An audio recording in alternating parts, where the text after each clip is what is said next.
Hello, welcome to Tabletop CP and the start of another thrilling ACW project build. So since the Stonewall Brigade project turned out to be such a success and was quite popular, I figured, well, I'll do it again, but this time I'll do it with my Union guys.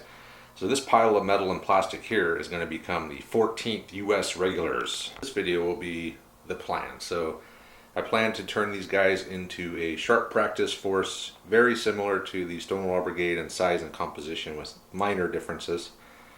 But overall, I'm going to have 5 groups of line infantry, 3 groups of skirmishers, but one of them is going to be sharpshooters instead of just 3 groups of regular skirmishers, 1 cannon, 1 group of cavalry mounted and dismounted, and then all the associated leaders that go with that. I have gone with Perry again, as you cannot go wrong with Perry. They're great minis. The plastic and the metal are both really nice, and you can get them quite easily. They're readily available. There's no backlog, nothing like that. You order them, they show up. So I just ordered directly from the Perry brothers themselves as well, because even with the shipping, it is probably less than the cost if I were to order from eBay, as those prices are so marked up that it doesn't save you any money in the end. Before I go into the plan, I want to talk about the unit itself. So this is the 14th Regiment of Regulars from the U.S. Army. They were organized in Fort Turnbull, Connecticut in 1861. And this was on orders from Lincoln when he wanted them to create 9 regular Army regiments numbered 11 through 19. The 14th Infantry was assigned to 1st Brigade, 2nd Division, 5th Corps, Army of the Potomac. And they saw action in most of the major battles that the Army of the Potomac fought in: Second Bull Run, the Peninsula Campaign, Antietam, Chancellorsville, Fredericksburg, Gettysburg, Wilderness, Petersburg, and probably countless smaller engagements along the way. This regiment's motto is "Right of the Line." This motto was adopted after General George Meade placed the regiment at the place of honor on the far right of the line during the Grand Review of the Armies in D.C. at the end of the war. After the Civil War, the regiment continued on in the regular U.S. Army, and they served in every war and campaign since, except for World War I. And then one of their most notable campaigns was the Boxer Rebellion, and this is where the 14th was in Peking, and they were pinned down inside of I'm not sure if it was what it was exactly, but they were pinned down inside of a walled compound, and a guy named Corporal Calvin Titus was volunteered to climb up on top of this giant wall and fire down onto some enemy forces that had pinned down a couple of companies, and he wound up winning the Medal of Honor for that. So after that, the regiment gained another slogan to add to their right of the line slogan, and this was the Golden Dragons. And Golden Dragons and the Golden Dragon and the castle design are now part of the regimental crest. So one of the reasons that I know so much about this, aside from Google, is that I actually served in the 14th Infantry myself as a young man, way back when in the mid-90s.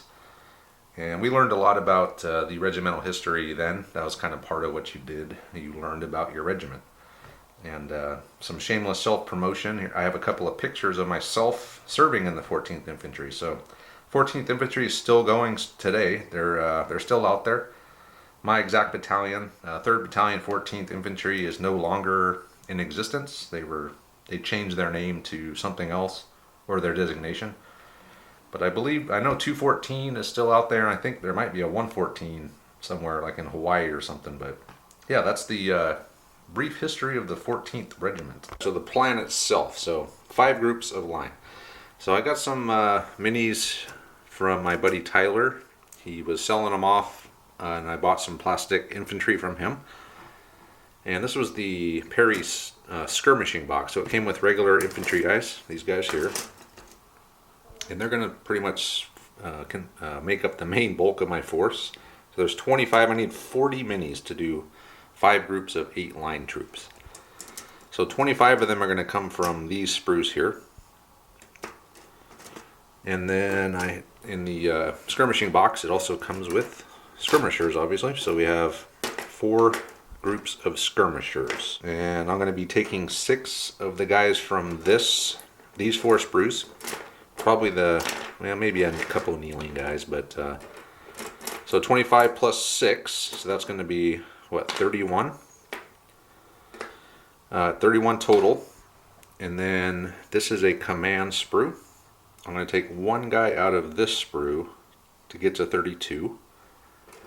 And then, let's see here, I have ACW 33.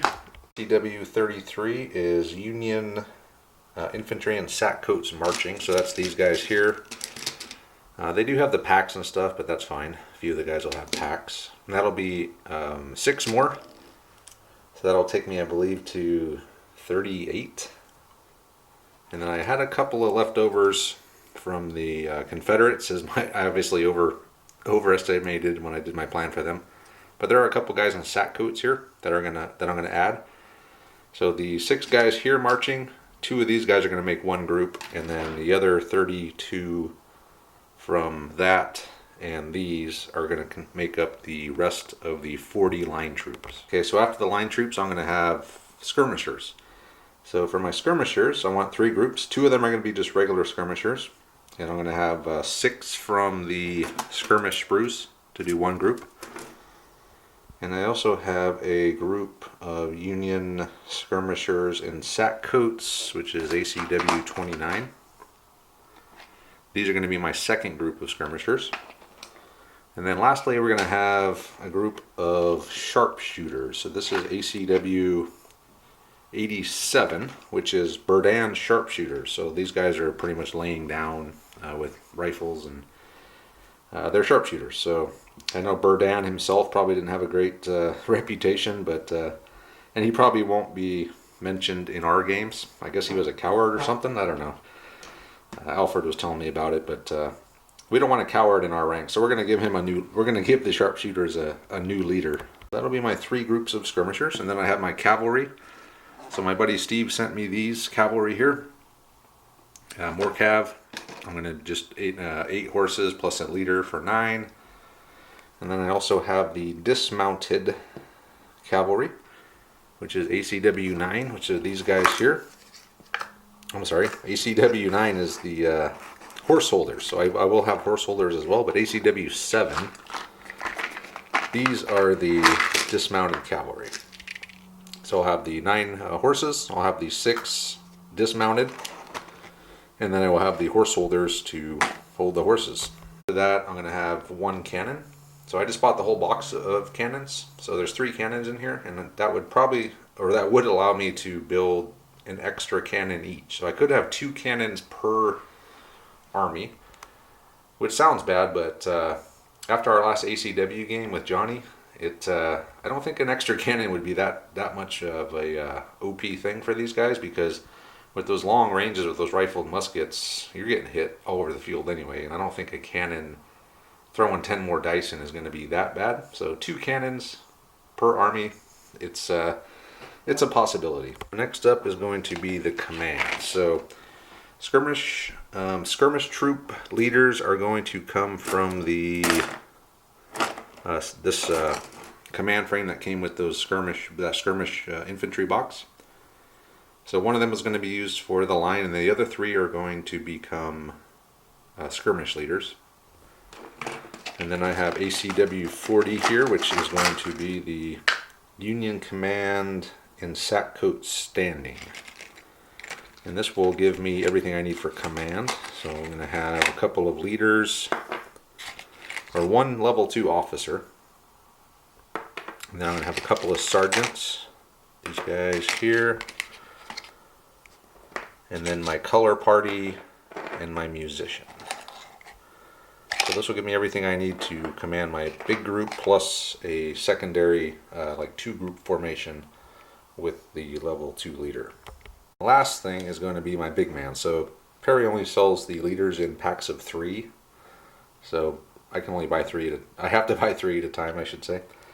So I bought ACW 44, which is Union Generals Meade, Hancock, and Doubleday.